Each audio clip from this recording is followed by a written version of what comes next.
Hello, আমি সহেলি। ধান্যকুড়িয়া উত্তর ২৪ পরগনার বসিরহাটের কাছে এই ছোট্ট গ্রাম ল্যান্ড অফ কাসলস নামে পরিচিত।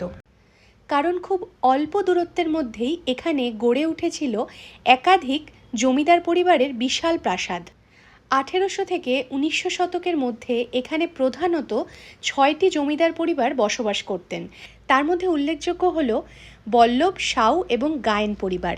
এরা মূলত নীল চাষ, কৃষি এবং ব্যবসার মাধ্যমে বিপুল সম্পত্তির মালিক হয়েছিলেন এবং তাঁদের ঐশ্বর্যের প্রতিফলনই দেখা যায় এই প্রাসাদগুলিতে। ইউরোপীয় স্থাপত্যশৈলীর প্রভাব এখানে খুবই স্পষ্ট, কিন্তু জমিদারি প্রথা উঠে যাওয়ায় ধীরে ধীরে এই ঐশ্বর্য ম্লান হতে থাকে।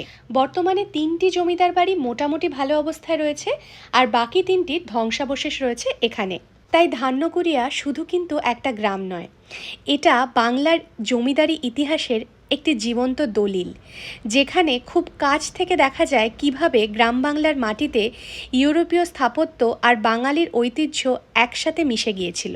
তাই যদি কখনো ইতিহাসকে শুধু পড়ে নয়, চোখে সামনে দেখতে চান, তাহলে ধান্যকুড়িয়া আপনার জন্য একদম উপযুক্ত একটা জায়গা। আর আমাদের ধান্যকুড়িয়াতে রাত্রিবাস ছিল এখানকার সাউ রাজবাড়িতে। আর সাউ রাজবাড়ির সমস্ত ডিটেলস এবং বুকিংয়ের ইনফরমেশান আমি শেয়ার করব আমার নেক্সট পার্টের ভিডিওতে। টাটা।